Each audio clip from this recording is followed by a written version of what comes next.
अब बात करते हैं उत्तर प्रदेश की। आज उत्तर प्रदेश के फतेहपुर में एक मकबरे को लेकर हंगामा हुआ। असल में नवाब अब्दुल समद के मकबरे को हिंदू पक्ष के लोग ठाकुर जी का मंदिर बता रहे हैं।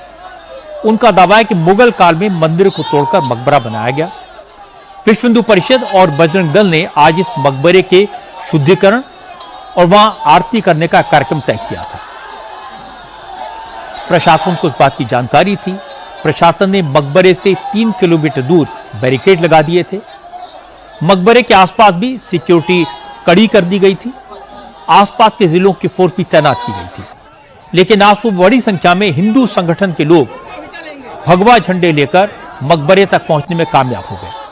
कुछ लोग मकबरे के अंदर पहुंचकर नारेबाजी करने लगे, कुछ सीढ़ी लगाकर छत पर चढ़ गए, मकबरे के ऊपर भगवा झंडा फहराया। मकबरे के कंपाउंड में बनी एक मजार को तोड़ने की कोशिश की। यह मकबरा अबू नगर इलाके में है, जहां बड़ी तादाद में मुस्लिम आबादी है। जैसी खबर फैली, मुस्लिम समाज के लोग भी वहां जमा हो गए। उन्होंने पथराव कर दिया। हालांकि पुलिस ने सख्ती के साथ हालात को काबू किया और अब उन लोगों के खिलाफ एफआईआर दर्ज की गई है जिन्होंने जानबूझकर माहौल को खराब करने की कोशिश की। जो लोग इसमें शामिल थे उन लोगों को पहचान करके उन लोगों के खिलाफ एक एफआईआर कोतवाली थाने में दर्ज की गई है। जो 10 लोग इसमें नेम्ड हैं और 150 लोग करीब इसमें अज्ञात हैं।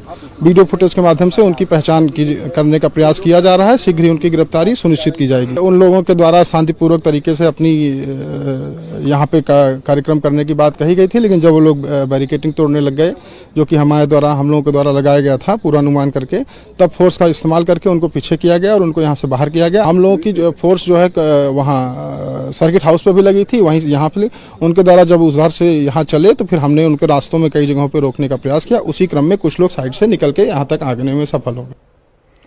अब मैं आपको उस कंट्रोवर्सी का बैकग्राउंड बता देता हूं। नवाब अब्दुल समद का मकबरा करीब 200 साल पुराना है।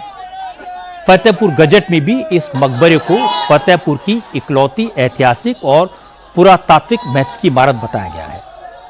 लेकिन हिंदू पक्ष का दावा है कि मुगल काल में ठाकुर जी का मंदिर तोड़कर यह मकबरा बनाया गया था।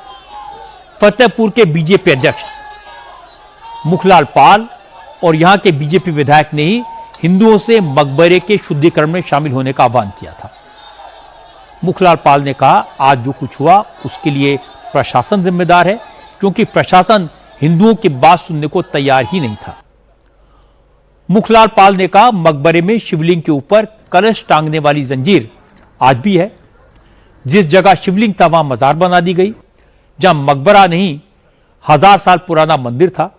मुगलों ने जो गलती की उसे फतेहपुर के मुसलमानों को सुधारना चाहिए, लेकिन वो अड़े हुए हैं। इसलिए अब सनातनी भी पीछे नहीं हटेंगे, ठाकुर जी का मंदिर लेकर रहेंगे।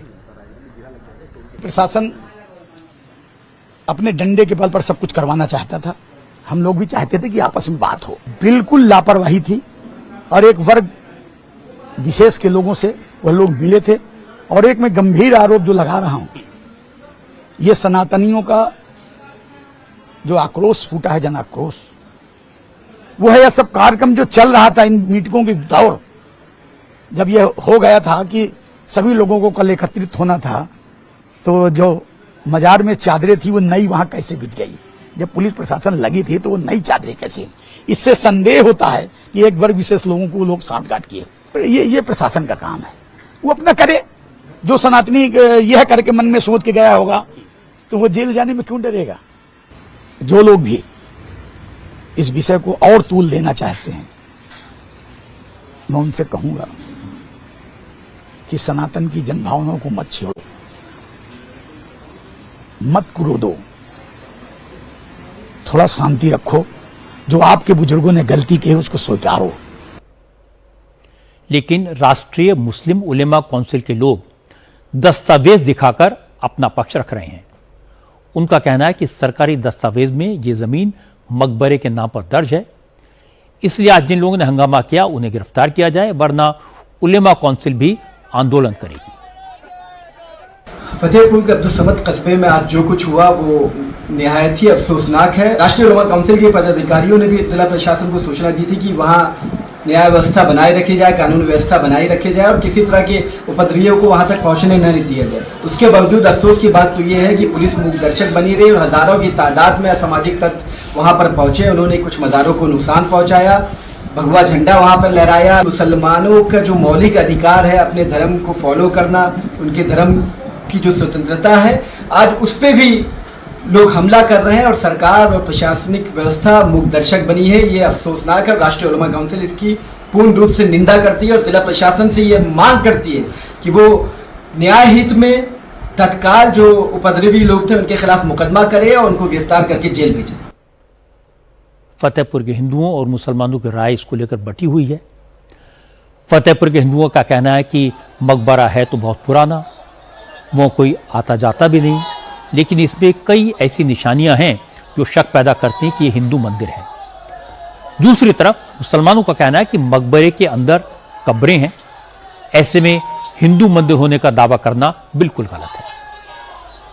देखने में तो ये मंदिर लगता है, लेकिन हम लोगों ने जब से देखा है यहाँ बस मजार बनी है। अंदर जाओ तो 2 मजार बनी। मजार में कभी जंजीर 1 घंटा नहीं बनता। अनीस बाबा ने तोड़ ताड़ करके उस जंजीर को कपड़े से लपेट के ऊपर बंधा दिया। हम तो भाई 55 साल हो गए, 55 साल से देख। लगभग मेरे बचपन से मैं इसको ऐसे ही देख रहा हूँ। यहाँ कोई नहीं आता जाता, खुला रहता था बराबर ही। पिछले 10-15 सालों से यहाँ पे एक अनीस बाबा बैठा करते थे, वो झाड़ फूक किया करते थे। इसके अंदर जब भी गए तो एक चेन लटक रही थी और 2 मज़ारें इसके अंदर बनी हुई है। 40 साल से तो मुझको हो सके यही इसी कंडीशन में पड़ा हुआ था। जिस हिसाब से इसका गुम्बद देखा जा रहा है वो हिसाब से तो लग रहा है कि मस्जिद नहीं थी, मंदिर था। तो अंदर आपको भी दिखाई दे रहा है कि मंदिर की तरफ इधर सामने देखिए दरगाह है। मस्जिद के अंदर तो चैन नहीं लटकती है। हो सकता है कि सैकड़ों साल पहले फतेहपुर का यह मकबरा मंदिर को तोड़कर बनाया हो सकता है मुगल काल में ठाकुर जी के मंदिर को तोड़ा गया हो।